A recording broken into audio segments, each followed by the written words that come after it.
Welcome everyone for those watching. Apologize for being a few minutes late. But let's get started with the Pledge of Allegiance. Pledge of Allegiance to the flag of the United States of America and to the republic for which it stands, one nation, under God, indivisible, with liberty and justice for all.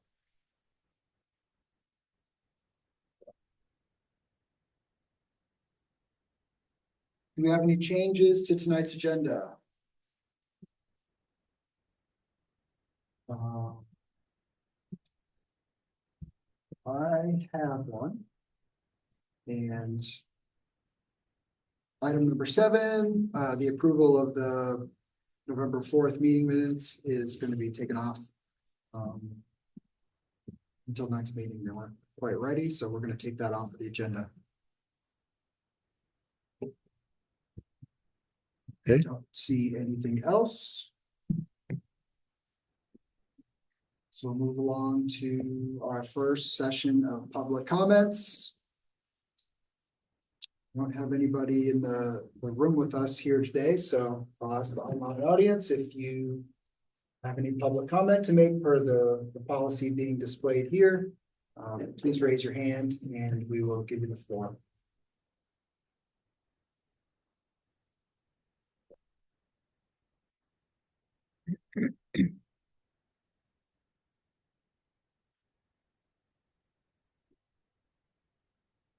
There being none, we'll move on to the student representative report. So welcome, Jamie.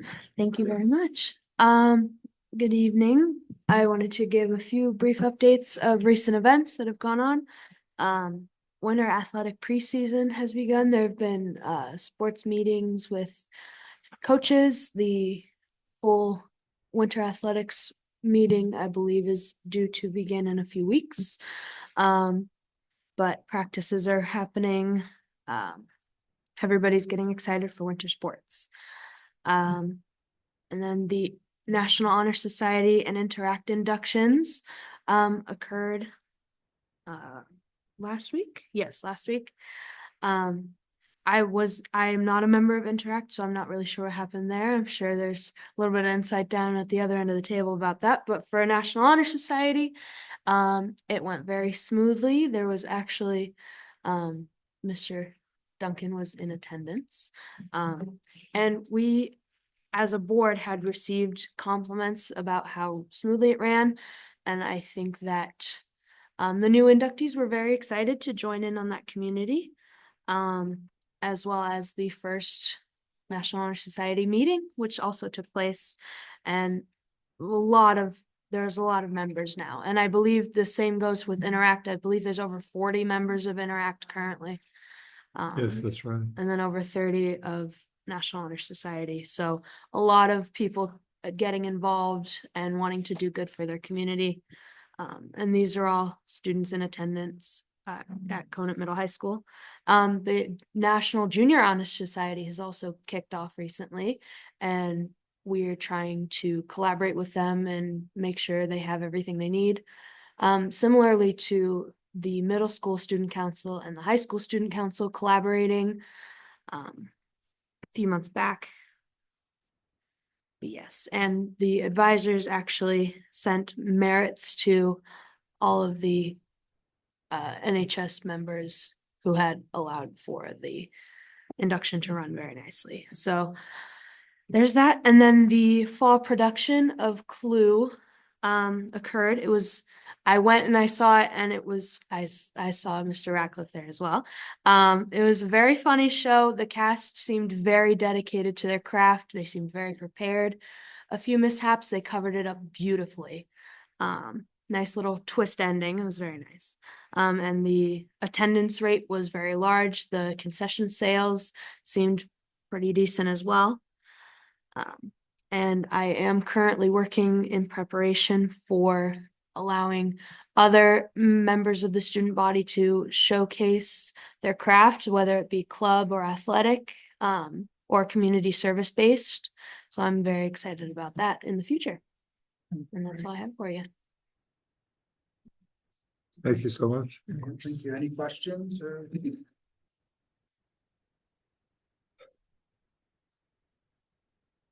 Yeah, tell us a little bit about Clue.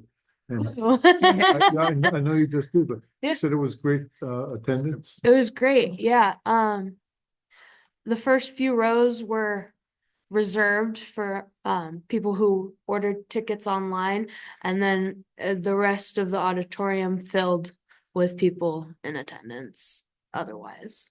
So it was great. It was a packed show, and it was just compliments among compliments to all the cast, especially from me. I gave out a bunch of compliments, but because they deserved it. They did great. And the lighting and sound production is incredible as well. Specifically with the video backdrop that they recently acquired. First for the Wizard of Oz, and now they utilize that for Clue. I think that that adds a very professional look to the entire production. So Say the Pratt looks much better for these sort of events, right? It's not, you know, it's not gonna be mistaken for professional theater, but I think, with just the floor covering and, you know, the stage and the curtains and the lighting, all being upgraded in recent years, it feels, you know, a bit more appropriate it is, and, yeah. for that sort of production, which is great for those kids. So I know they work hard and it's an important part of what they do. So yeah, it was a fun show. It was funny, you know, the kids are funny. And a lot of it, it's the high school production, but there were eighth graders, you know, it was a pretty wide ranging cast. Yes, So absolutely. pretty impressive what they accomplished. Mhm. How did the sound system work? It sounded great. Yeah. There was maybe one technical mishap through the entire thing that I noticed, but otherwise nothing that I could have seen from the audience. And the actress in question who that mostly affected covered it up beautifully. She used her voice and projected and was very professional. They all seemed very professional and very passionate about their craft. So it was inspiring to see. That's You mentioned, I think I'm not as familiar with high school sports, but I know that for middle school sports, with this, you know, newer no cut policy, we're getting a lot of interest. I think for basketball, maybe there's close to 80 kids, boys and girls. I'm not, you know, the number will probably come down a little bit, but I guess needless to say, it's a big number and that shows great, you know, enthusiasm for this. And it's across, right? It's not just kids that go to Conant here. It's homeschool kids, it's charter school kids. You know, I show up to that gym, I see, you know, a wide variety of people from our community that are, you know, excited about participating in sports. So Yes, it's, at the middle challenging, I'm sure, but I think it's a great opportunity. at the middle school level, especially for fall sports, I noticed record high numbers. It had to have been because it's just like a huge crowd of athletes wanting to learn more about things. And I talked to some sixth graders and they're like, I want to try this, I want to try that, I want to try this club, I want to try swimming, I want to try drama, I want to try this and that.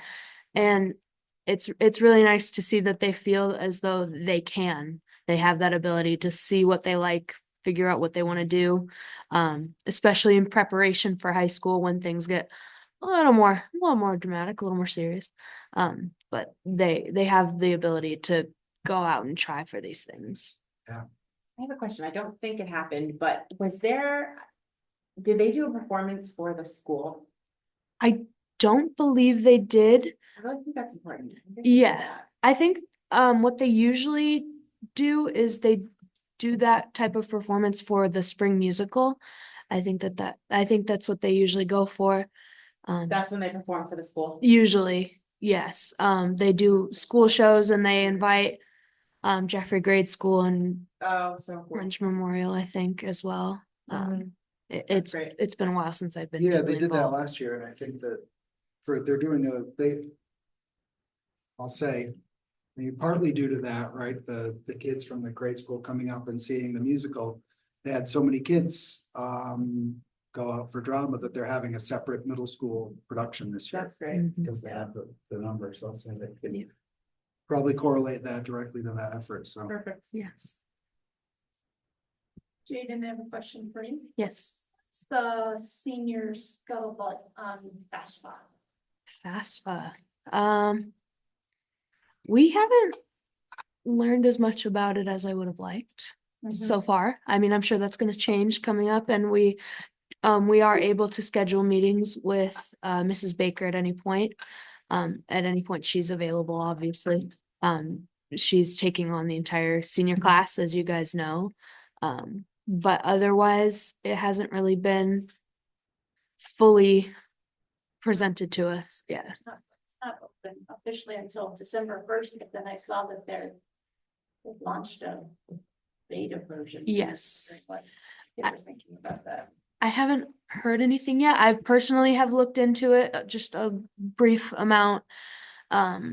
It's interesting. There's some stuff you can do now, but it's not like the thing, you know? FAFSA is not a state requirement. That's right. Yes. It's a 1-year deal. But apparently they were going right before graduation anyway. Well, last year, I believe it was late, right? If I Yeah, recall well, it's correctly. like this year too. Right. It's usually, the deadline is, I think, usually over. Oh, wow. Yeah. So last year was late. Mhm. Thank you. Yep.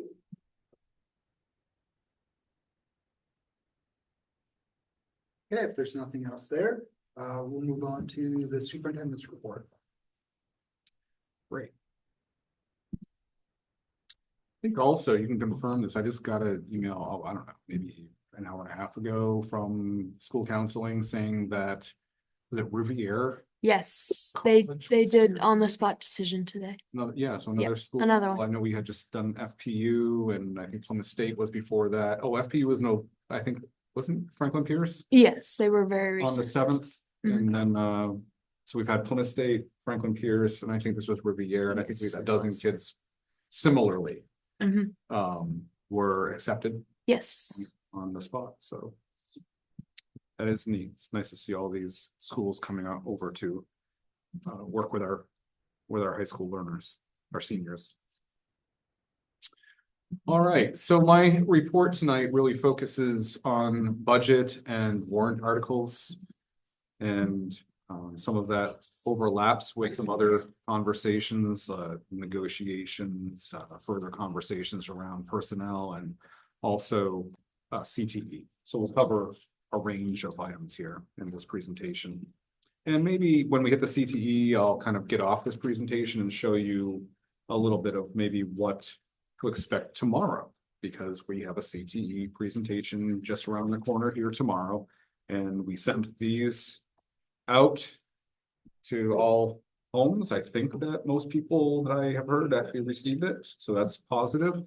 And everyone has been invited. Hey, maybe we'll have thousands. If so, we will have a problem. So hopefully not, but nonetheless, Dozens. it'll be great to have dozens, absolutely. You only earned a dozen cookies. Yeah. So, and we do have childcare for those who are watching right now. Childcare is provided by the Interact Club. And as Jaden mentioned, large group, NHS, what it was, out of my time here, that was the most professionally done one. And thank you. so much authentically nice conversation about each inductee. Yes, we That was pretty purposefully powerful. had people who know the inductees write and recite the speeches for that purpose. Had to have. They had to have. Because Yes. it felt that way. Yes, that's great. That's what we want to hear, because You need a nice cake afterwards. oh well, of Yeah, so that's course. good. We didn't want it to feel impersonal and stuffy. You know, we wanted them to actually feel welcomed and not an immense amount of pressure. So we figured that would be a really nice way to bring them up. All right, well, as we continue on with our budget process, so far what we've done is we've had several finance committee meetings. Schools, departments have reported, given an overview and just a discussion of needs, desires for the upcoming budget. I say upcoming budget, we just started this year, but we're looking toward next year. I think our constant looking toward the next year speeds the year up that we're doing all the time. Time just travels so quickly. So taking moments whenever we possibly can to enjoy what is actually happening in the moment is important to do. So a little story of that. I wasn't planning on this, but I was just a really enjoyable experience. I got to be in all the schools at some point last week. Neat things happening all over the place. Here, I had been involved in some interviews and we were giving tours of this facility right here. And as we gave the tours, we stopped into, on one of them anyway, we stopped into a class, the cooking class over here, middle school. And we just saw the most relaxed yet energetic group of learners and teacher in that room, about 22 individuals, all working in their groups, doing their assignments. I mean, all right, so I can envision myself as an 8th grader being left not alone, because there were other people in the room, there was an adult in the room, but basically not being micromanaged. I would have had flour everywhere. These individuals, these kids just were on task, working, measuring, creating the products, and talking with that teacher, the teacher was saying, yeah, this is great, this is working, these kids are wonderful, and just made a statement that was really important. Like we made sure 2 weeks ago, putting in all the work 2 weeks ago, prepping them all for what was going to take place in order for them to know the expectations and to be successful and to have the skills to be successful during that time. And so stories like that, I'm hearing more and more of all the time, and that's just a credit to our teachers. So thank you to him, Mr. Baker, and also to all the others who are similar, have that, have been showing that mindset, and the kids certainly did the work. Along with that, we want to retain, identify, and recruit highly qualified educators who are committed to our institutional's values and philosophies. So there's no secret that it is enormously important to retain your staff. It's getting very hard to recruit highly qualified educators. We're very fortunate this year. We do have a lot of work to get a lot of them certified. There are some avenues for that, but we've hired some great people. Retaining them, and because they are committed to our institutional values and philosophy, we've done a pretty good job with identifying that. We want to continue to do that. And in order to do that, we need a budget that's going to enable us to do that. So that means that there's continuation with professional development, continuing all the priorities that we had last year. We're really not adding any new educational priorities other than let's strengthen what we've put into place and keep on moving forward.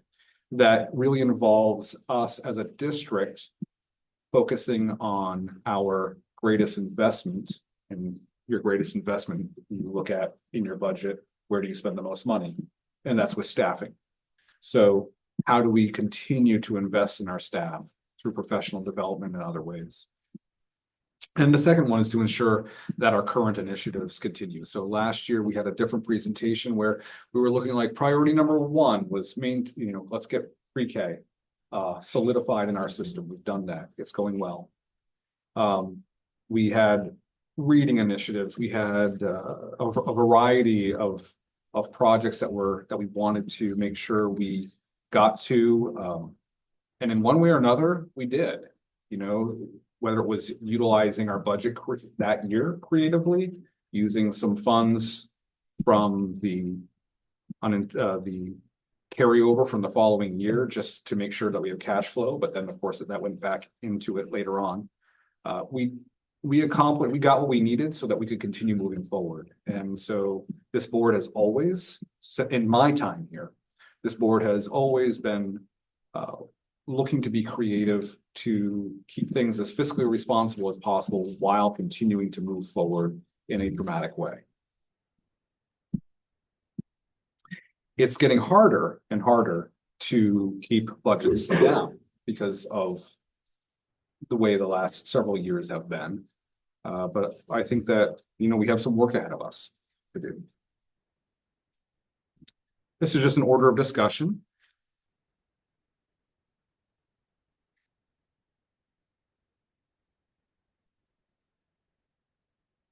So the first item that the finance committee really needed us to have was a default budget. Where's our bottom line? The default budget, as you know, is being on the board for a period of time, is the current year's operating budget plus or minus contractual or other legal obligations. And so this year we do, and contractual obligations this year is one of the big swings. So from last year's approved budget, an approved budget, for those who want to know what the difference is between an approved and an adopted budget. The approved budget is what the voters vote on in that budget article. Number The two. adopted budget then adds any other warrant articles into that budget that would apply. So for instance, last year would have been the first year of the new JREA negotiations. That wasn't put into the budget. That was an additional warrant article. Once that was approved, that a little over $500,000 then becomes part of the adopted budget. And then that adopted budget is what informs the default budget. So in this year, we would have year 2 of that, and you'll see that another $500,000 is automatically rolled right into the budget. Along with that, we have some non-people benefits. We have student services placements. Student services, as we know, is an area where we rarely see a flattening or a decrease. We have made some strides to make sure that the increase is not as steep as it could be. And we've been successful in that, particularly at the elementary schools. But that's going to take years to make it all the way through the system. I did just get an email the other day from the superintendent of Hinsdale wanting to meet with me and for us to start discussing how we can handle special education placements of varying types within this region, do it a little more fiscally sound, be more collaborative with how we do that. And so I'll be meeting with him this week as well to start that creativity. That's the superintendent of where? Hinsdale, Hinsdale. former superintendent of Exeter, I think retired, and then is a part-time superintendent, and he's over in Hinsdale. Nice, real nice individual. So that being said, student services placements is up, not as much as some years. 600,000 actually is not as much as we have seen $1 million swings, $1.5 million swings because of that. Some of these placements are also due to court involvement. Individuals who may not be part of our school or were part of the school at one point in time, but now because of other choices and other involvement, they've been assigned to us to pay for their educational placements. So that's in there. So student services covers a little bit more than just the special ed side of things. Transportation comes up a little bit. That wasn't quite as bad of an increase. And then from the student services transportation, regular transportation, we do have a contract. We are required to provide transportation for a certain group of our individuals. And so that is up because of the contract that we have, as we agreed to. And still not, it's a good increase compared to some other increases that other places would have. We signed a good contract when we did that. The reductions on the non-personnel, there aren't many, but we do anticipate having a decrease in electricity, propane, biomass, just things that help us run keep things comfortable.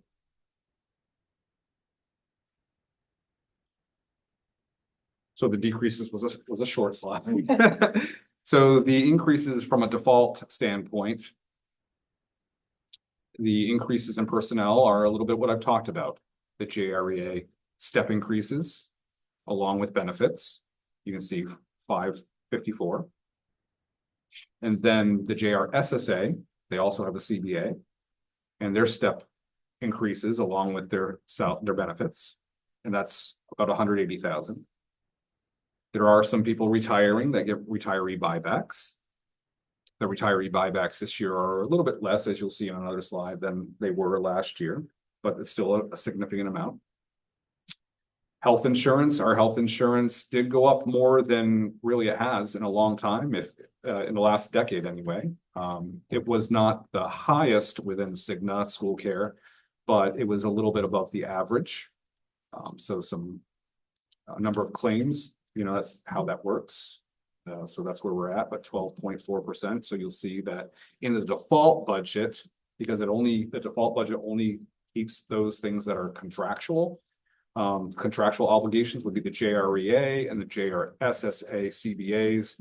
And so that would be $375,000 increase right there to health insurance. Dental, it's a little bit of a boost. And then there are some lane changes, people moving across lanes. And then we also would have an addition of a necessary position for student services, which is BCBA, a board certified behavior analyst.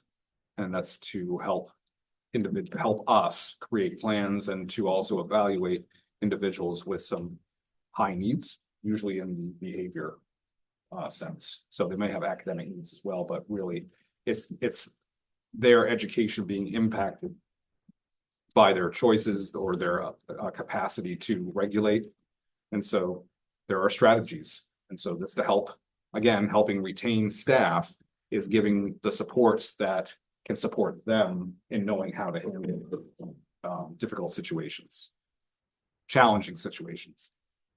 And then the decrease from personnel. Yeah, last year I stated that we had 114,000 in buybacks. So that's no longer in that budget. So that gets taken out. And then we did have a decrease in New Hampshire retirement rates. And so about $70,000 will be less than what we had in the last year's or this current year's budget. Overall, you'll see that this right here, total increases a little over 2 million, total decreases a little over 200,000, or a difference of 1.9, really, quite honestly, if you round up, $1.9 million difference from the adopted budget. Again, the adopted, which is the approved plus the CBA warrant article that was in there. And you can see that is a 5.84% increase from the adopted budget. So, we understand this. What we're saying is that if our spending is flat year over year, okay, because of these additional expenses required by law, That's correct. sets our default budget now at 34 million 3. 34.3, yep, a little over 34,300,000. Okay, so we got $1 million increase just because of the legal requirements, not because of any inflation requirements or any estimated increases that we've forecast in our spending. That's correct. Matter of fact, in some cases, such as the propane and the biomass, because we're using more biomass, that's less expensive. 30,000, it's not in comparison to, 1.9 million, but that would decrease. So if spending were the same, we're actually spending less in one way.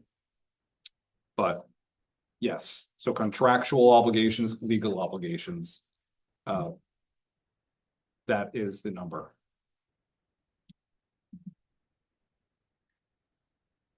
So the proposed would have all of those things still. So you'll see these numbers will look fairly similar in many cases, but we look down at the bottom with our choices. So non-personnel related, you can see that the JGS budget, the RMS budget, the CMH budget, the CHS, because even though it's Conant Middle High School budget wise, they're separate still, and we report to the state separately. That's what they want us to do. And then the SAU and district-wide and facilities. So we're up a couple $100,000 in facilities. We'll certainly talk more about that on the weekend. A lot of it has to do with some higher repair and maintenance, making sure that we're also making sure that we have some of our work that we need to get done, such as locks, doors, things of that nature, all worked on. But we will have a bigger conversation as a group relative to facilities this weekend. So SAU and district wide, that would be the largest increase apart from facilities. And the schools tend to stay pretty flat. Some of those rates, however, some of those numbers like that 88,000 include numbers that you're going to see somewhere else a couple slides from now of ways that, hey, might we be able to do things different?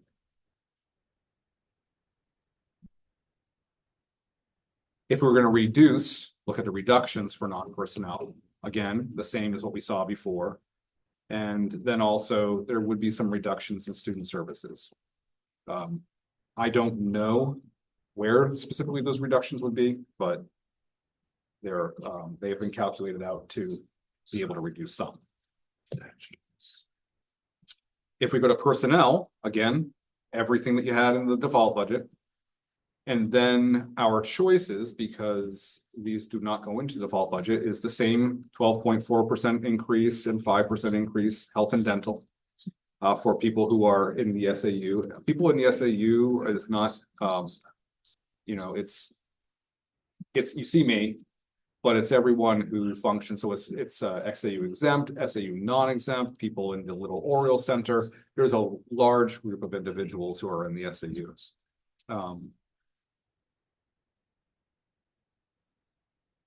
The SAU admin 5% increase is what we looked at. We saw that there were a couple of numbers that we were looking at cost of living increases. New England's cost of living increase is higher than the national average this year. And so we're looking at what Social Security went up and so forth. It was a 2.5 kind of a national average, but then there were some also other sites that we looked at for New England, which was a whole point above that one, a little bit more than that in some cases. So to give us the flexibility of making sure that we provide people what they need, as well as any sort of performance support, or often what we've done every year is we take a look at all the positions and see where the market is moving in the various positions, so that we again retain those individuals, making sure that we are at least competitive with the market in schools.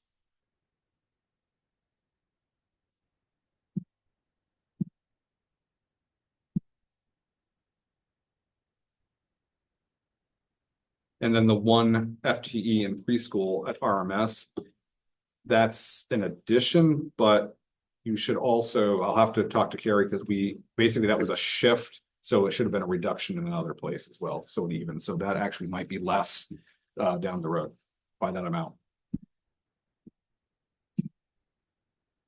This is a similar slide, just some open enrollment staff replacements. We hired different staff. Maybe they were less expensive. Maybe they chose different plans. And so it was to the districts that, favor in this case of about $70,000.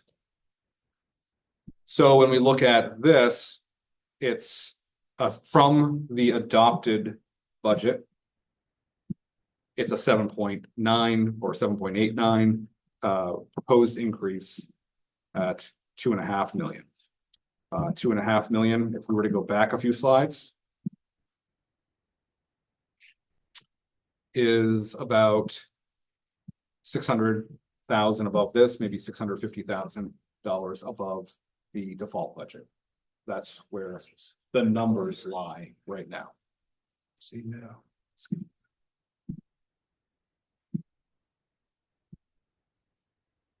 I have print offs that are on the copier that we can provide all of you as well.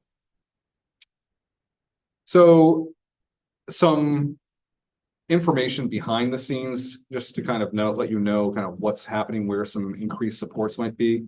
We're looking to budget for work that is being done by staff almost as like their second job. They have like job and a halves, basically. McKinney-Vento, the homeless coordinator, the coordination, the legal requirements for that are much more than they ever have been. And we're also getting a higher influx of individuals needing those types of support. And those supports can happen at varying hours of the day, evenings, whenever. And there's a lot that needs to be done properly in order to make sure that those individuals who need that type of support get it. And so any of these positions that we're talking about part-time, we're talking about not full-time individuals, non-benefited positions, just basically your pay and FICA. And the idea here is that we look for people who maybe, because they do need to have a certain skill set. So we're also looking for people who are skilled. That's a very small pool of people for all of these. So whether it be retired administrators who have done work with investigation, student matter investigation, so that rather than dealing with, bullying investigations at the middle high school, they might be able to take care of that so that the focus of our administration can continue to be focused on our staff and providing them the support in real time to continue to increase in their capacity as individuals and as instructors. And of course, that has a direct benefit to our kids. And then truancy officer, that's another need that we have. We've had different positions doing the truancy over the years. It's, again, not a full-time role. Maybe if we couldn't find either of these individuals, we try to couple it to get a full-time role to do, a couple of these items, probably not the investigator. But, to put some money in there for those purposes. And then not in the budget fully, but through grants or what have you, about $120,000 has been requested to continue for professional development work that we're currently doing with literacy, with mathematics, with STEM, with a variety of areas that are happening district-wide. And so to continue to enable or empower our instructional staff to be stronger at their craft. Yep. So to be clear, these are or aren't included. In The 1, 2, 3 are included in the budget, the proposed. Yep. And Seeking other. yes, that's a different. It was interesting enough, I had 120,000 on those 1, 2, and 3, and then even just talking about supporting your entire staff. Professional development and doing it well is expensive, but it's investing again in your number one investments. It's taking care of your number one investment. Right. Your number one expenditure is your staff, and that's what. Which pulls is, the schools we know together. is 75 to 80% of the budget. You want to train them, take care of it. So for the cost of, one position with benefits and so forth, that's about 120. So a seasoned position, of course. Right. That benefits all teachers, which is great. It strengthens them. So these are some other kind of notes, summaries, salaries, benefits, and out of district placements drive a lot of the increases. Some of them are in the default, some are mostly in the default. Well, but can I just ask Yeah. a question about number one? It says both 24-25 and 24-25. Is that meant to be 23-24 and 24-25? It's supposed to be 24-25 and 25-26. Okay. Sorry. Okay. So I'll make those changes. So both of those are in there. And that's it's a different way of looking. It's a different way of looking at the same thing that we just talked about, where you have the 24-25 that gets added to the approved budget, making it the adopted budget. But we wouldn't have seen that on the warrant article last year. Right. Again, they were separate. Now, both of those years are now Going to be in part that of the warrant approved. article, yes. Yeah. So that adds up to roughly, now these are rounded figures on this slide, but roughly 1.1 million. So that's part of the increase. That's where it is. Then, of course, you have the 12.4% increase in those other areas of about 450,000, but about 370,000 of that is going into the default. Now, the 24-25 though would already be in the adopted budget, right? The 24-25 is in this year's adopted budget, Adopted, right, but that informs the default budget, okay, right, both the 24 and 25. So it was not in the approved budget last year. correct. 24-25 and 25-26 will be in the what would be the approved, whatever it turns out to be, budget. But they'll be in The the. one warrant article. Yeah. So then, which is why it looks like it, increases differently at a higher percentage. Right. They're not separate articles. And then student services, really across the board, you get to about a $800,000 increase. And that's with the BCBA, that's with the student placements, those sorts of things. A little note on this one, and this is important for taxpayers to understand. There's a lot of rhetoric about if there's more choice. I'm not anti-choice, but if there's more choice of where you can put your learners into school, like a charter school, or using what the state calls freedom accounts, vouchers is what they are. The idea is that, oh, well, people will choose, and then that will somehow work out, all the funding will work out, and that will decrease the need for the schools to budget and so forth. With the special All education. for everything, but just in general, you would have to have massive decreases of students in order for that to have any significant impact on a budget. Because if you have 25 kids in the class, or you have 22 kids in the class spread out all across the board, that might be, 50 individuals or 60 individuals, but it doesn't decrease The the number of number of classes. staff or offerings or whatever you do. Now, what also ends up happening is it doesn't decrease your student services. In some cases, it increases it. And so this past year, we budgeted about $20,000 for special education services in charter schools. Well, charter schools have difficulty providing those services, and if they can hire someone, then they can bill us and we can pay them. That's the least expensive way. But if they can't find someone, guess who's responsible to make sure that there is someone? That falls on us. So we have to provide contracted services, or we have to hire someone, or we have to find other people. Because we're responsible for, say, a charter school. We all understand the charter school in the area that we're responsible for. We also have kids who go over into Keene to, say, Gathering Waters and places like that we have to follow all over. We can't just send our people here. They'd be traveling everywhere. So most of their time would be in travel, or a lot of their time would be in travel and not serving learners. So we've increased it to 100,000 for next year. And I would anticipate that trend is going to continue. And that's really out of our control. Because we're not choosing their placements. It may not even be the most appropriate placement. That's a possibility. It could go, a special education team could determine that that's not the best environment for this particular person's learning needs. Doesn't matter. If a parent or family chooses to go in that direction, that's their choice. We respect that. It comes at a cost for the school district nonetheless. We are pleased to be supporting everyone in the community.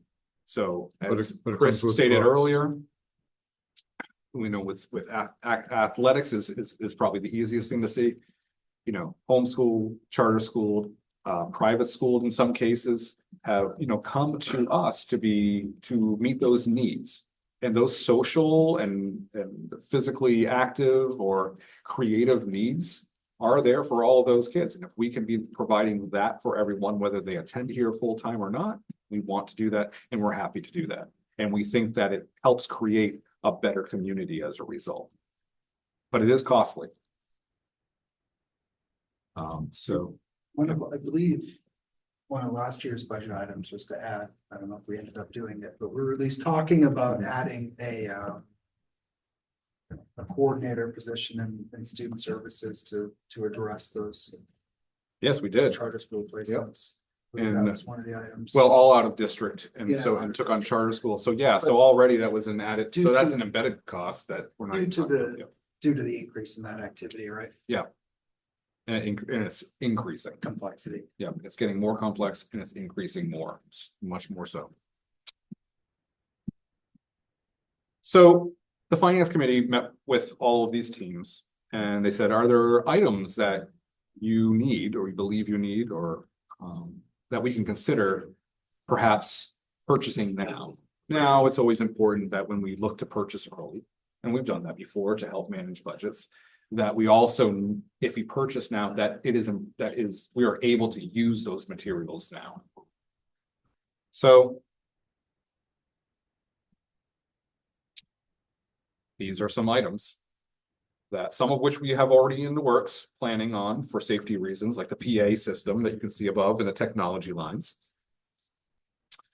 And then we go down to RMS, looking at a sound system in the gymnasium. Get it larger. Sure. Let's see if I can increase that. Let's decrease it just a tad. Okay, how's that? A little bit better? Okay. So PA systems, servers, replacement servers, access points. We can definitely use the servers and the access points this year. That was something that we were definitely not thinking about purchasing this year. We do have a replacement cycle Chromebook, and that would go into default. Sound system at RMS. We have a sound system in the Pratt.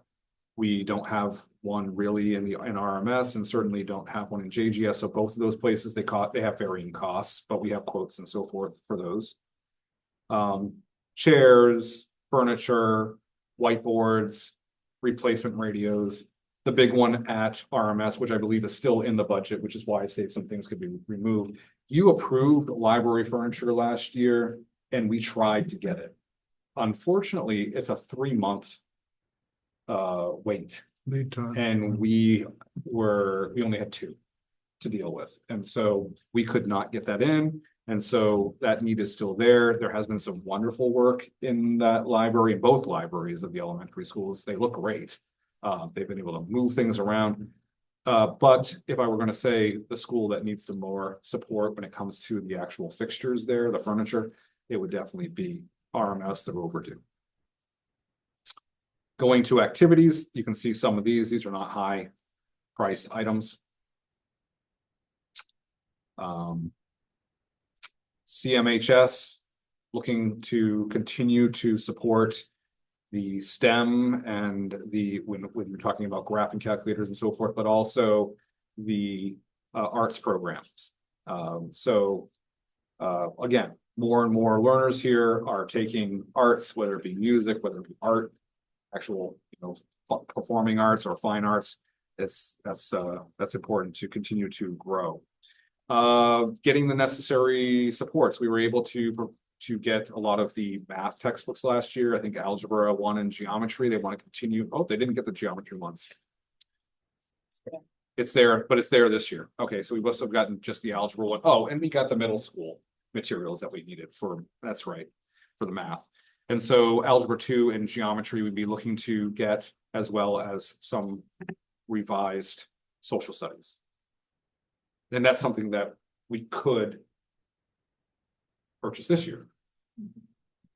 JGS, you can see some items there. Dry erase means the whiteboards. The sound system, the RMS sound system was looking at like 14,000. This one's more like 3,000, 3,600. JGS's big need is the cafeteria tables. So I think we actually have 1 or 2 cafeteria tables thrown out as a result of they've been trying to fix them and refix them and refix them. They're done. Especially the rectangular ones, but it's time to replace those cafeteria tables. That's something that we could look for this year. Rube? Yes. Just was wondering if you could speak a little bit to the PA work and the importance of that. The PA work up top, that was identified as during our lockdown, actually, as, we've identified it in years past, it just became a lot more. I would say it was put at a higher needs level, due to spots in schools where during a time of, Danger or well, yeah, in this case, it was certainly a serious situation, right? So if it's in a possible situation of danger or people need to be communicated with and it needs to be reliable. And we do have a lot of different ways to communicate, but still there are gaps and there are some significant gaps and we saw that. And a PA system that was just put in place and new and had every place had a speaker and you were guaranteed.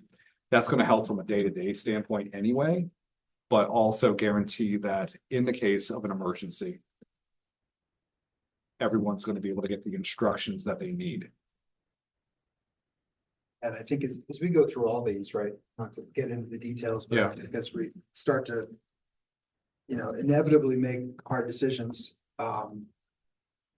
like looking at which of these are related to safety and security, and I think highlighting that, at least by myself would definitely be interested in that, because I think that's our number one mission here. Mhm. So I've heard you mention things like locks and doors and Yep. anything related to security, I think should just get like a highlight. We would certainly want to know that. Well, and so you look at these facilities items on the bottom that we could start to look at. I know that we've already been working on the RMS canopy. That is a safety issue. It is an aesthetic issue, to make sure that people know that. Ice falling from the Yeah, air. there's ice. But it's both an aesthetic and a security or a safety issue.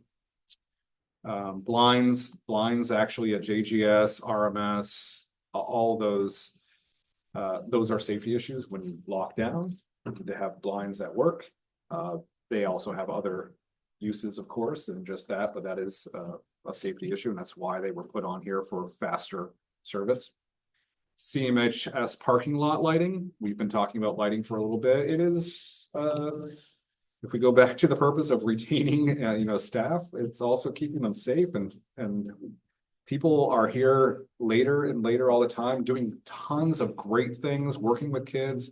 I was reminded at NH, the Friday session that we talked about, the National Honor Society. We're here, it's late. People leave the parking lot. It's dark. Now, the lights from the cars help out a little bit, or they blind you. Yes. I can personally, you I can- can personally share that it does get dark when I leave almost every single day that I leave. Yeah. So, Well, and it's dark early now. So Yes, This of is tough. Yeah, so, School board members going to their cars at night? whatever. But no, absolutely. it's worse for the back, out in the back where the teachers park. So these, and we're still looking at whether we have all these numbers right and everything like that, but it's easily in that 500,000 range. No new major initiatives from a curriculum standpoint that we're talking about going forward. We just want to continue the good work that is happening and strengthening what we are doing. Can I ask a question? Yes. I'm surprised to see that we're still using so many textbooks. I thought we had switched more to online subscriptions. Yeah, interesting enough, well, first of all, still in years past, you would have seen these textbook lines be more Oh, than what they are, because you would typically have one for home, one for school and so forth like this. I think that these are largely for in school, it's my understanding. I could be wrong. I haven't had a lot of conversation about the textbooks, but I think the preference, while we did try some online options, managing it was tough, and it's still very expensive. So if these are chosen appropriately, they'll last a little bit longer than the 3-year. Basically, you pay for a 3-year license for online textbooks, and they can be great in certain classes, like some science classes, because you can, have 3D models and math. Maybe there can be some benefits, but we all have Chromebooks. And so there's like free resources like that everywhere that you do not have to pay for. So if you want to add value to the tangible text that you have it for nothing. So no need to pay for all of that. Let me see if I have anything here.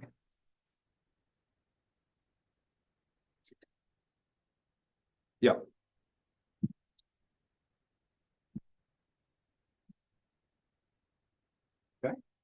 And I just, last year was a good example, I think, of us using, Mhm.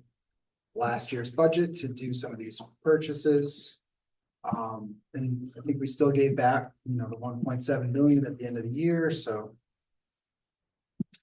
I think we did a very we took a very fiscally sound approach.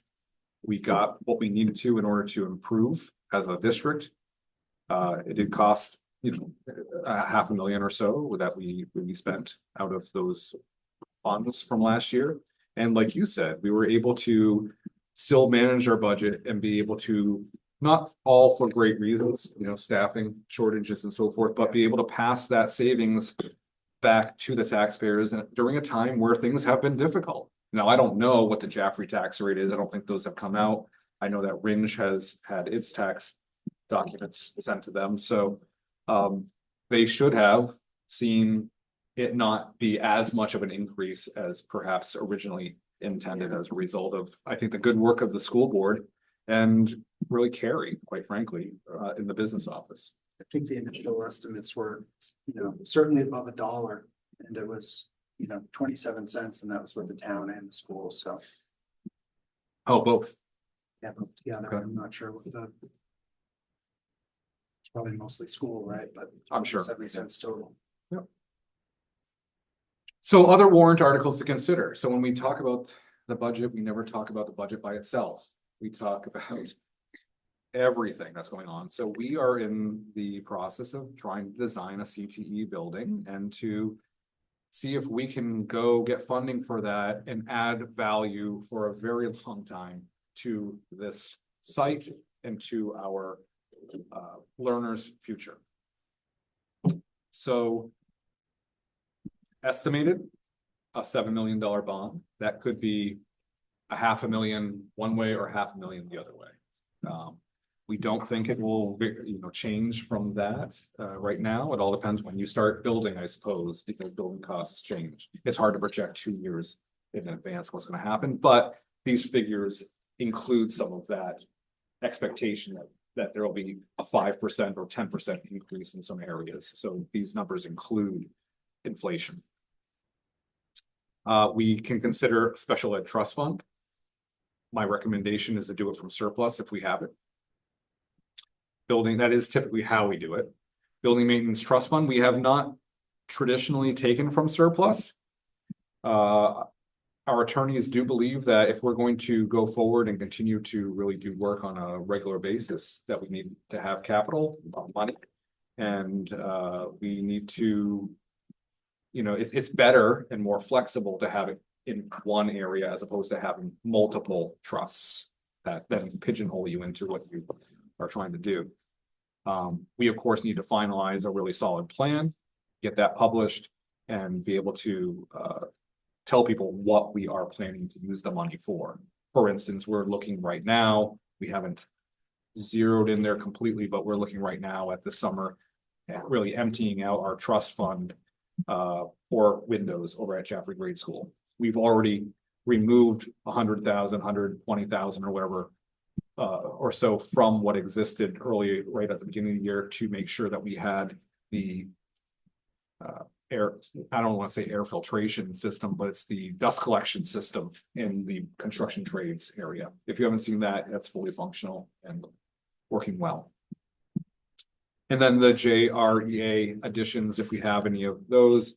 I was going to speak more about that tonight because JREA has not ratified some of the language yet. And there's other language that we might, after my conversation with them today, that I suggested we might want to actually formally work on right now, rather than doing memorandum of understandings or agreements for a temporary cause. I like Charlie has been really good this year about saying, if we're gonna do something, let's fix it so we're not having problems in the future. And so when we do go over, probably at our next board meeting, it should be ratified at that point in time, any changes. You'll see language in there, some of which was developed by Charlie, some we found in other places, that helps us be more sustainable, both in the retaining and the hiring process, the recruitment process. Again, that's the theme. CTE, just to give you a little bit of an understanding of what you're going to see tomorrow. I'm going to shift my screen a little bit to this. This is one of the slides that will be shown. I figure I can at least give people a peek into a couple of these. I'll just kind of go through a couple of these slides just to show you what it might look like as you come tomorrow for the meeting. That's the team. 3 of those individuals are going to come from, I believe, Washington, D.C. And come present tomorrow with us. So I'll be also talking, as well as Kim Baker and David Dustin will be there as well. This is just a picture. They'll probably change that from Conant High School to Conant Middle High School, but just a picture of what it could look like from a front view as you walk toward this building. And there's about 25 other slides that we're not going to show, but if you want to, you'll see 3D videos of what it would look like as you go and kind of tour from an aerial view. You'll also see what the courtyard might look like, and also the interiors of what it might look like. And so you'll see that in color and with people in it. So you can see what it would look like with learners or other community members in those spaces. So that set of windows to the left of the entrance, that would be the culinary arts. Is that correct? That right there, actually, yes, partly, because it goes over more to your left as well, but the culinary arts and also what they call the incubator space, which would be a community space that you walk in. It can be used for any of the programs. It can be used for outside. It can be a study area. It's a gathering location that kind of brings everything together. It's part of that community mindedness. How can the community use this? If someone wanted to have an event at this new place, they could do that and make sure that there was a setting that really worked for their needs. Yeah. But I'm not going to show you any more of that. Yeah, I think a good part of what's in here too, is even though, we've been talking about it for, well over a year, 18 months, takes a step back, looking at like the data that justified it in the first place, that kind of catching people up. So I know there are many people that got that mailer that, it's the first time they've ever heard of it. So I think it'll be important, and I'm glad there's a plan to go back and take a look at, why we're doing this. So that everybody understands, because there certainly is a lot of data behind it that supports it. What is it, Charlie? I'm just smiling because we did a townwide mailing, a newsletter that talked about CTE well before we sent this thing out. So Several. Right. Yeah. Well, yeah, that's what it's, but that's the challenge in communication, right? You can. gee, I never saw that. But again, and give kudos to Kristen Testagrossa, who designed this. The QR code, putting all the information in one space so people have that whenever they want to. This presentation that we do tomorrow will go on there. Any videos, anything of that nature will go on there so that there's a constant location for information. But this is a little bit about the warrant article, CTE, and just another graph up in the corner there showing you that, while that dark blue, that's the population of our K-12. Those other areas, non-public, charter school, homeschool, they all can access this. So, over about 1,600 individuals could access this from a learner standpoint at some point in time. When you're talking about elementary all the way through, and also the community.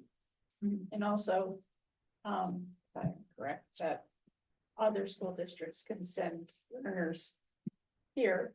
I don't think those are included in that number, are they? But like at Conval.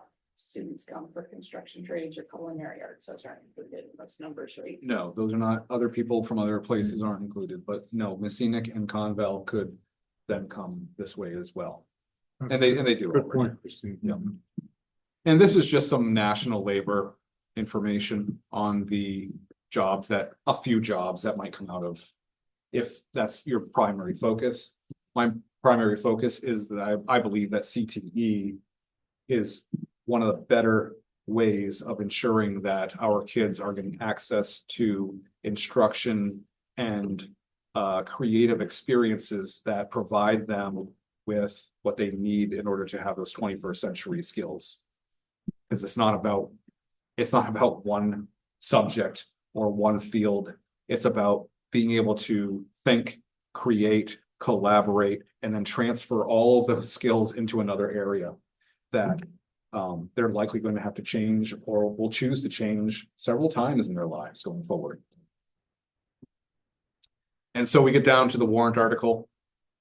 And this is just a kind of a picture to show you our last, wasn't a warrant article. I mean, it was a warrant article. It wasn't a bond. It was a lease, but total of $8,700,000 we put in. We already know that we saved millions by doing it when we did, but 3 million of that we were able to utilize federal funds. Similarly over here, and for not, I mean, yeah, a million more or $1.5 million more is a lot of money, but for what we're talking about, the district putting forward, it's not that much higher than what we've done in the past for the HVAC system, but getting a whole lot more percentage wise of the total value from the state is the idea that we're searching for here. Now,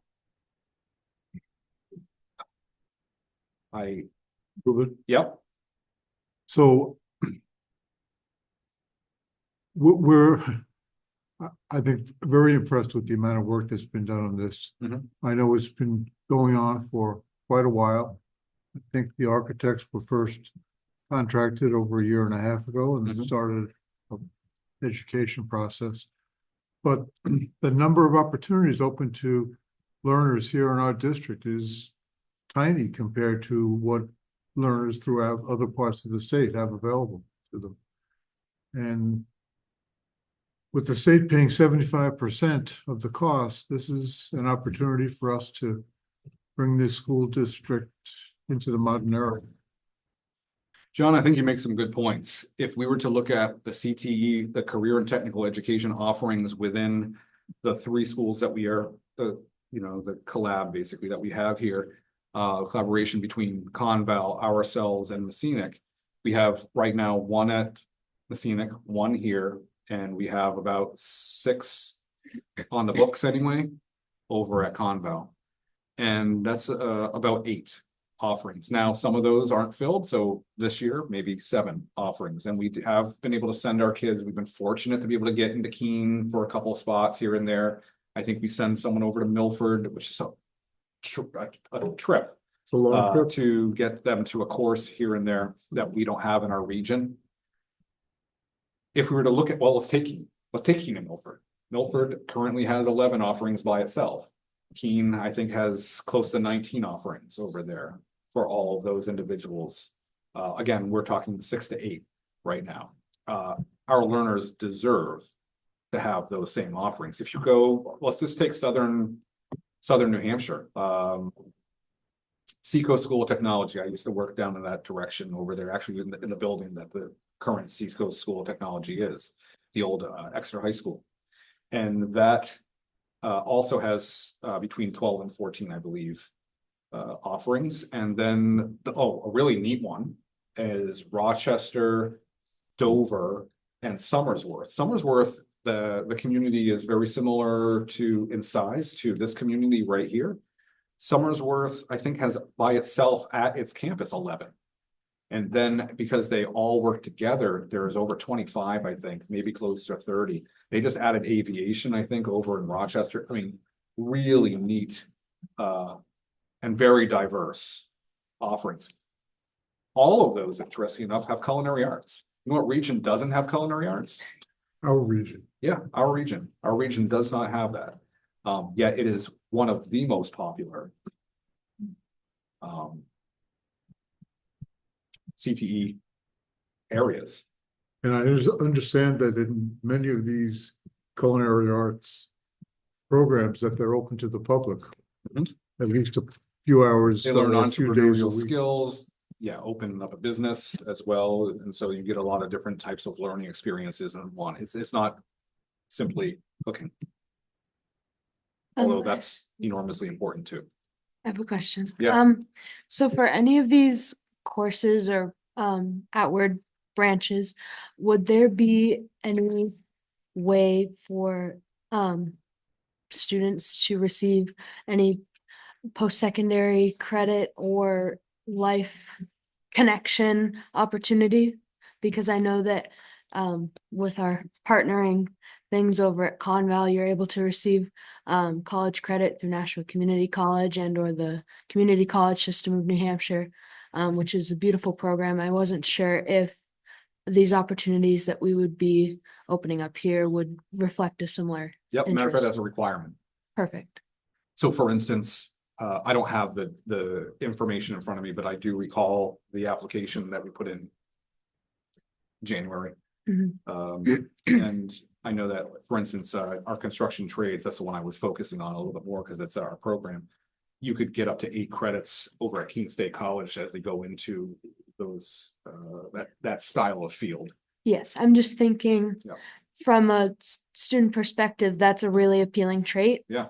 Especially for those who are very post-secondary oriented. Yeah. And well, with even more career-based Yeah, things. 2-year or 4-year locations, doesn't matter, find out what's best for you and where you want Right. to go if you have that interest. Well, and like maybe connections with internship experiences, outward community connections. Yes. We should have those readily available, especially if we're opening the doors to. So I all those think things. I'm gonna give my time up tomorrow and I'm gonna have you do the presentation because you are, Part of it, yeah. yeah, you know this really well. Like that's an area that's actually not my part, but I think that if Ms. Baker and Mr. Dustin, I think they'd recruit you very. So if you're around, just jump right in. We'll be very good. That would be great I'm always around. because that's an important part of, they'll be talking about curriculum and things of that Good, nature. because I think that that's a really, I think the kids will really love it. So just gonna give you one more thing. Just because I know you haven't had enough to look at from numbers. So I'm assuming just in the middle, right? 7 million would be for a bond at some percent for some years. And so I asked Carrie, I said, I know she has a calculation machine that, when I say machine, it's a Excel spreadsheet. That she's able to do some of these calculations out. And these are estimates. So those watching online, I mean, they're probably decent estimates. And they're based upon real-time figures. But until we really get closer, with bond counsel and so forth, we can't guarantee interest rates or anything like that. But right now, if we were to look at a 15-year bond, you might think, oh, well, that's gonna work. And because you're always interested, what's the bond what's it gonna say for a tax impact? And so up here in the yellow, again, this is an estimate because we don't know what the tax rates are in Jaffrey right now, so we're just guessing what they're going to be. So we don't know what the split would be between Jaffrey and Ringe. But the idea here is, let me kind of look for it. Here we go. On a $350,000 home, we've upped that from the 200,000. From a $350,000 home, it would mean $54 to the 1,000 on place in Jaffrey. No, sorry, $54 total. So that would be bad. Not for 54 per 1,000. So I guess that sunk it. Sorry, that was good to talk about. But a total of $54 on the tax rate for that year. Of course, that's 1 year. That's your first year. That's your first payment. You can see down below after that what it would look like. per year the next 14 years after that. But it would stay fairly consistent and then start to go down again. Similarly for Ringe, starts off a little lower, never quite peaks out as high, but does that type of curvature there to the payment plan. Now, that's at like a roughly a 3.46, 3.5% interest rate if you were to get that. Interestingly enough, right now or in recent jobs, this 10-year one, you get a better interest rate for and end up really not having anything larger for your tax rate. You pay a little bit more through the years, but you're done in 10 years and you spend a whole lot less in the process.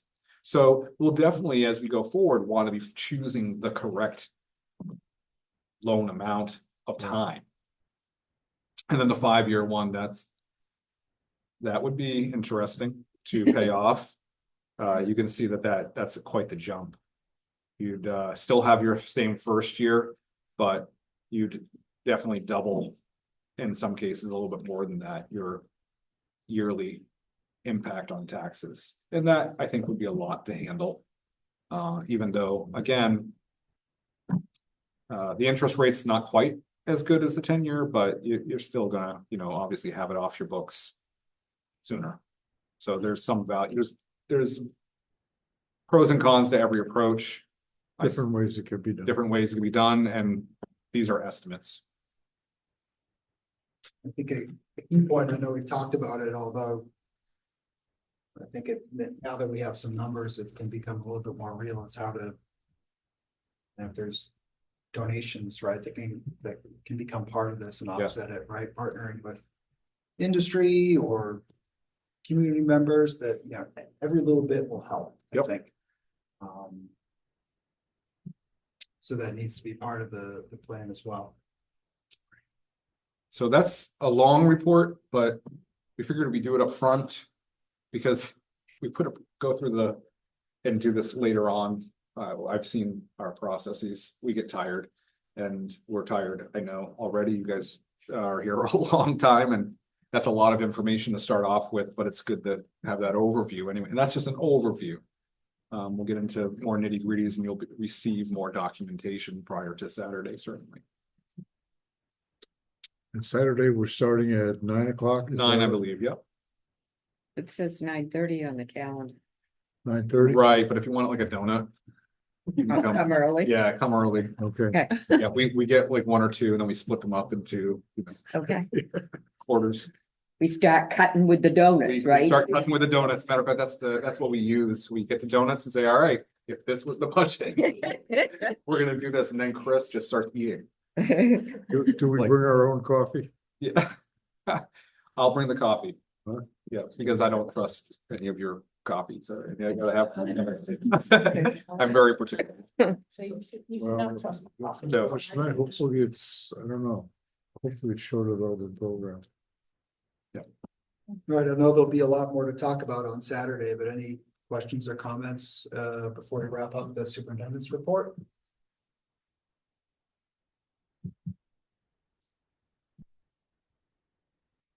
All right, we'll We had so many more questions for our student reps. Well, what she had to say was That's the good stuff. like super interesting. And then, of course, knows everything about my CPE program presentation anyway. So it's good. Thank you. Did everybody get one of these mailers in the mail? I did. Good. Oh, and Kristen, if you're watching, again, nice job. And Kristen got it in the mail. Last time she formatted the district-wide mailer and it never came to her house. So we were very excited.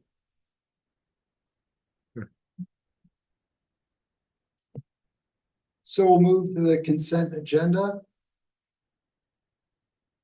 On it this week are manifests, budget transfer, internal transfer, and the stipend list.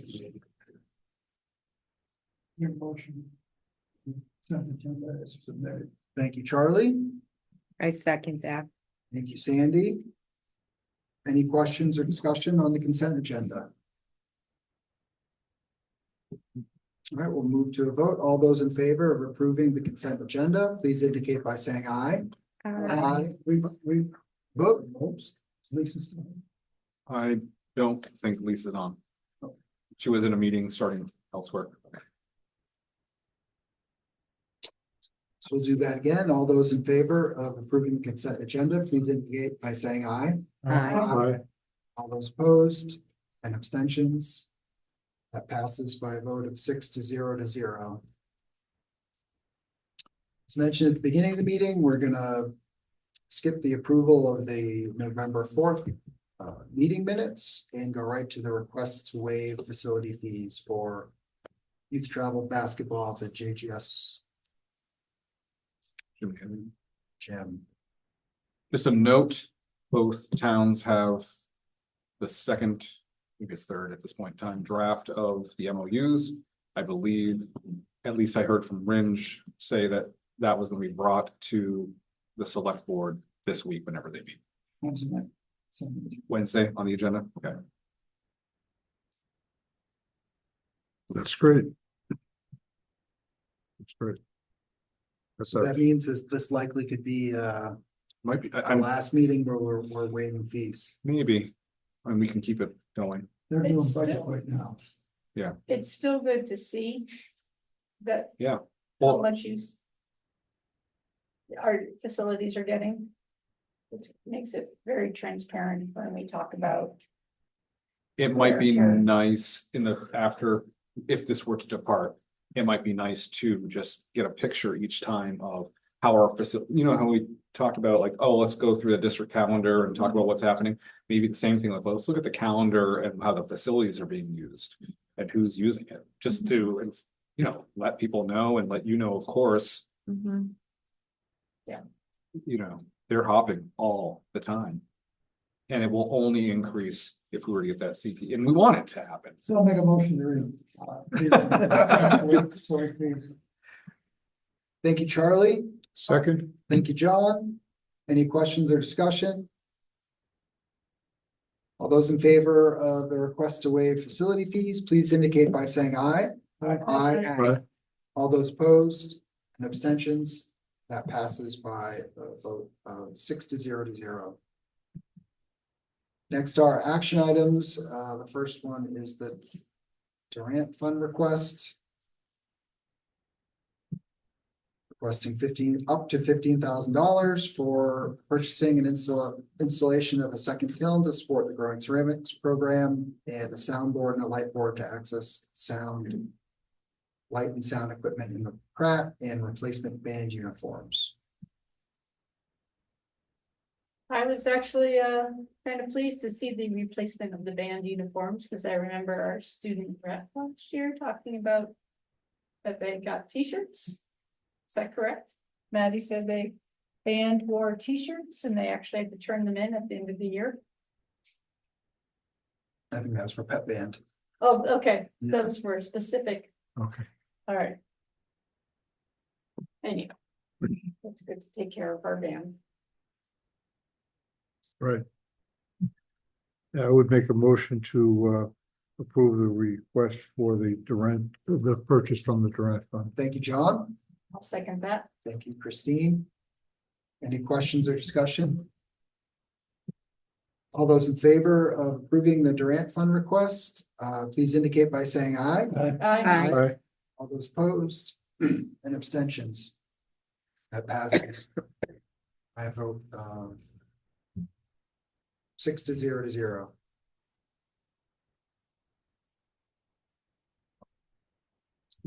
Next up, and I'll hand this over to Ruben. We have a request for an extension of our Spanish exchange student. Yes, so one of our Spanish exchange students, pronunciation Ancho, is that correct? Yes.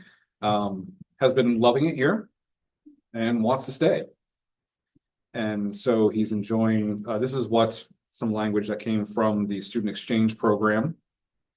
And in their request for him to stay another semester. they do already have a host family lined up. So that's not a problem. That's taken care of. And so they say this, Ancho is enjoying his school, sports, faculty, and fellow students. This is a compliment to your school and how welcoming they are to international students. Short, but that's positive. And so we approve for him to come and be here this semester. I certainly recommend that he continue to love our school and have our school embrace him as well. Sounds like a good idea. Yeah, I think David sent out his recommendation too. So, Mhm. what do you need? Just a motion to extend the student visit? Yeah, I would like to make a motion to extend the exchange student visit. thank you, Christine. I'll second. Thank you, Kim. Any questions or discussion? All those in favor of approving the extension of the exchange student visit, please indicate by saying aye. Aye. All those opposed and abstentions? That passes by a vote of 6-0. Next up on the agenda, we have the second reading for all of these policies. I know our policy chair, Lisa, couldn't be with us tonight. So I guess what I'd like to do is just move these to a third reading. And we can review them. I know there was a request made to maybe remove it, but what we can do is have a third reading and then approve it at the next meeting. That's okay with everyone. Sounds good. Yeah, meanwhile, if you need more time, you have some more There's a time. lot to get there, this. so definitely this gives us, It's a lot. take some more time to go through it. Because you probably don't have a lot of other things. So board committee updates. Charlie, The finance committee met twice. Actually, 4 times. Right. Twice on last Tuesday or Tuesday before last. Yeah, last Tuesday before last, and then last Thursday. Okay. We had.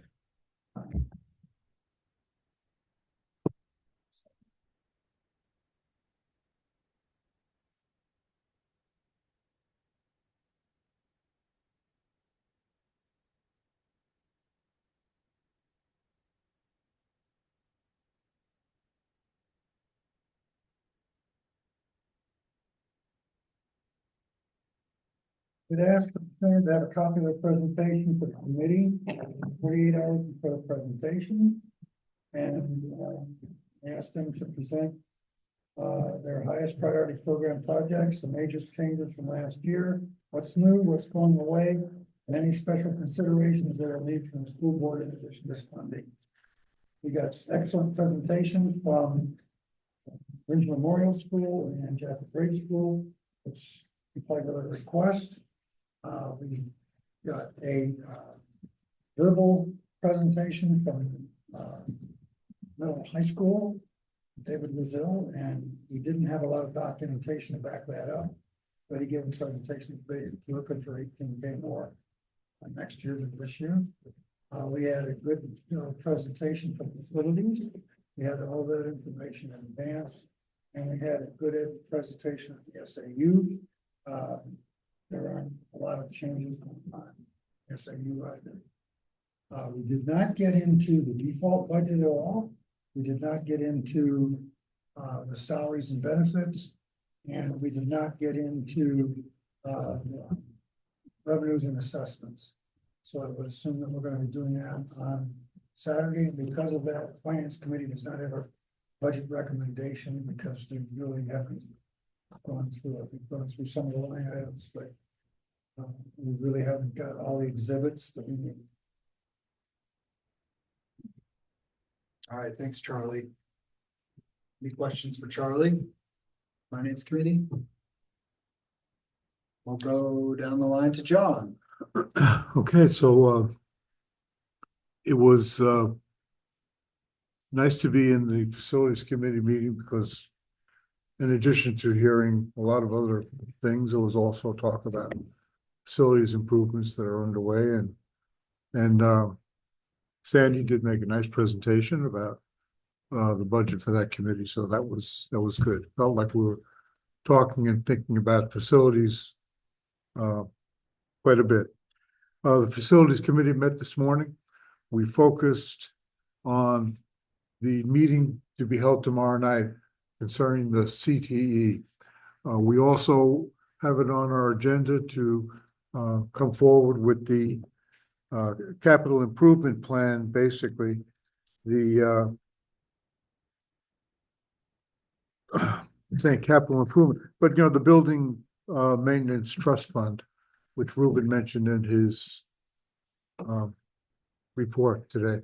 We recognize that the community would like to know what's the status of our buildings. We plan to come forward in March with a description of some of the things that are the highest priorities and talk about putting aside money on a year-by-year basis so we can meet these. And so that's going to be important. But today we focused on the career and technical education, what was often called the appropriate technology centers, which are really one and the same thing, a building that's meant to house learning opportunities in various trades so that our students can come out either well prepared to go into higher education or well prepared to go into a trade, which many, that's what they're looking for. That's what will serve them. And, some of these fields are very well paid. And if a student can get into them really with a leg up, having learned something and not starting on the first rung, then they can start with higher pay and they can also move forward more quickly. So the idea that we're going to be offering electricity, plumbing, and in addition to the more traditional carpentry and other building trades is, we think, something that we owe it to our community to bring forth. Now, the community has to decide, is this right for the community? But our job is to make sure that the community understands the opportunity out there with this 75% grant funding, that it is a one-time opportunity. It might come around again, but it's most likely it won't come around for 20 more years. And so thanks to our staff and Ruben, we give you a lot of credit for this. There is one more step in the process planned for tomorrow evening. And that's a presentation by our architects and this mailer that's gone out to let interested people understand at least that this is happening. We know our community is very busy. People are out trying to take care of their families, trying to get prepared for the next day. It's hard to get out in an evening, but we've gotten the word out as best we can. And this is one step. There'll be others, hopefully, over the next couple of months.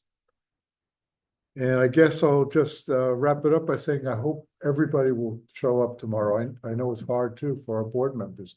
You all have multiple responsibilities, but please bring someone.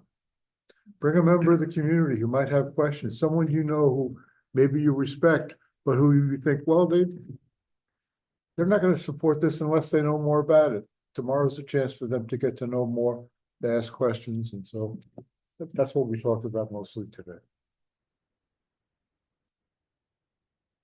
Thanks, John. Yep. So the education committee met. Yes, the education committee met and we did meet with athletics and it was pretty informative. It was really good. Basically a lot of great things happening in athletics and clubs. Elementary school has the Be Active club that's running and it's incorporated with the cornucopia because they're moving and eating right. So they're putting everything together. Basically everything is growing is what I got out of this meeting. And, I came in with some concerns that I had heard in the community and of my own, and we kind of discussed a lot of that. And so it was really good. I guess in talking about things, we kind of touched on it a little bit. DI, there's now four teams because of no cuts. So there's nothing at RMS, but there's 4 at JGS and 1 at the middle. At CMHS. So there's a lot of that. There are, I believe, currently 20 school clubs at CMHS. So there's a lot. And one of the big growing ones that I was kind of excited and thought was kind of funny was the esports is growing. And so there's literally a lot going on with all of the sports. A lot of the things that the kids will bring up that they want to become a sport has become a sport. So like we have varsity volleyball now, possibly a boys varsity coming up. I think this is the first year we've started varsity wrestling. It's brand new this year.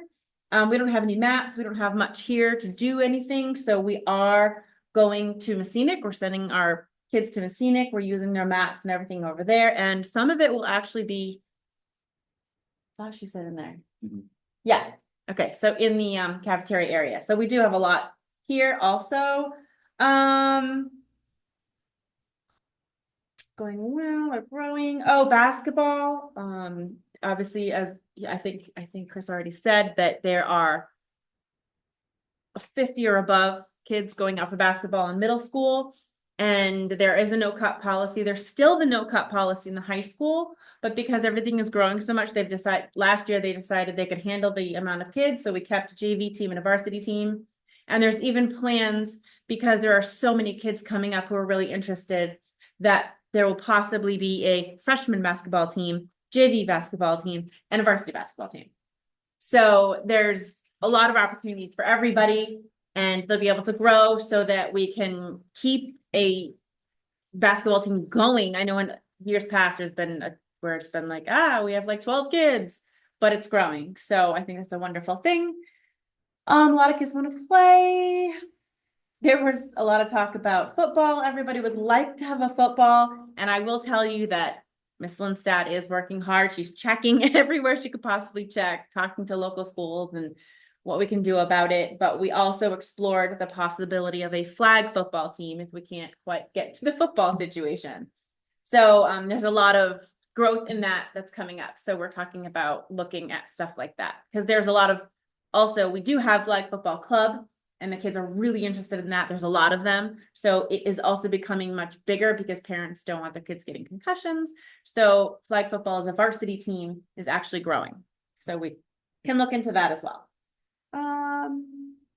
And looking into also starting a little bit sooner with field hockey because there's nothing prior to 6th grade for field hockey. So possibly getting some 5th, 6th grade clubs going so that they can learn it a little bit before they get here so that it's a little bit easier once they get here.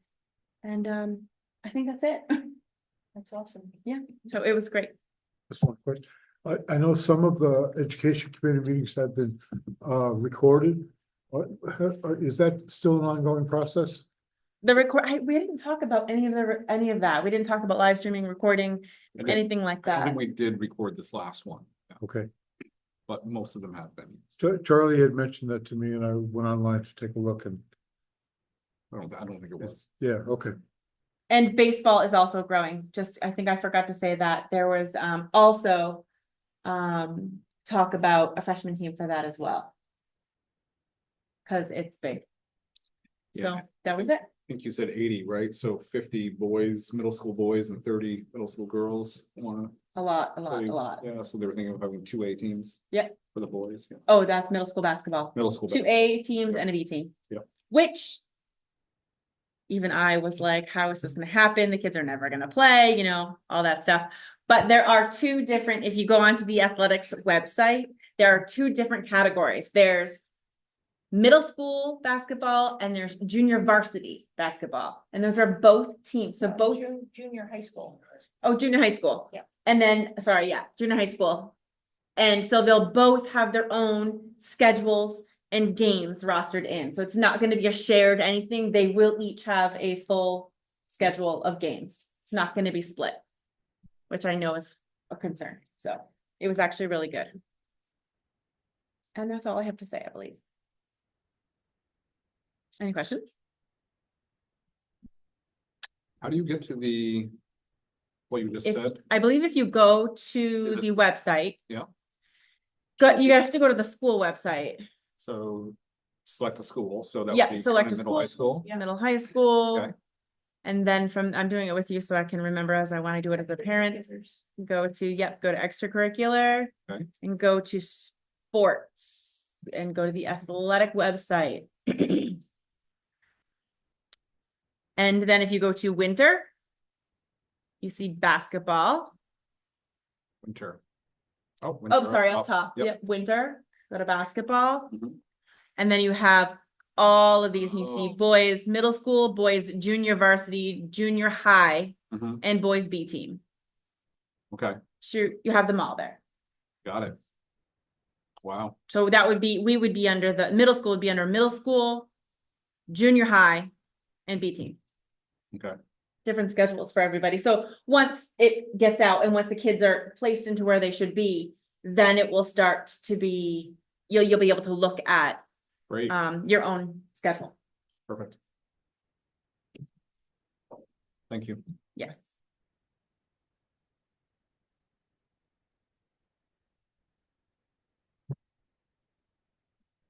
Yeah.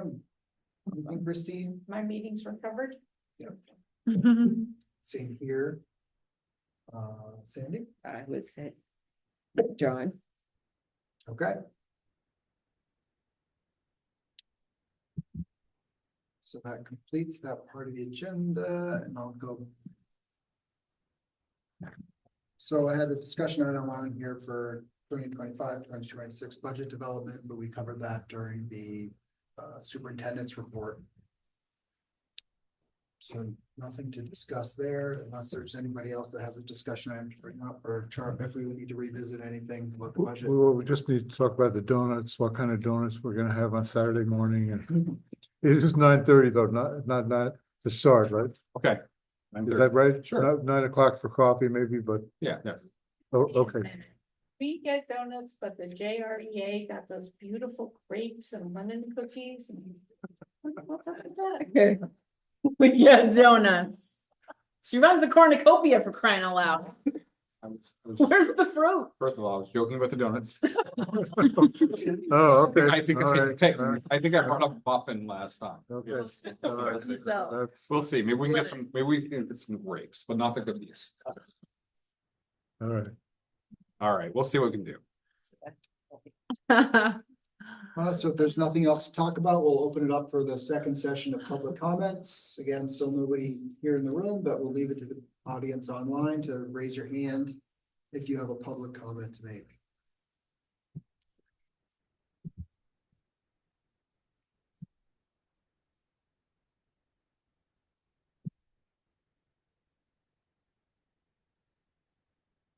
If there is nothing, then board matters. Didn't have anything on the agenda for board matters. Around for others, and then the last item on our schedule is our agenda. I was looking at the basketball schedule. I will make that motion Adjournment. to adjourn. All right, thank you, Kim. I'll second. Trying to beat you. Christine, all those in favor of adjournment, please indicate by Next saying time. I. aye. Aye. All those opposed, abstentions, so that passes by a vote of 6-0-0, and we are adjourned. Pretty much. All right.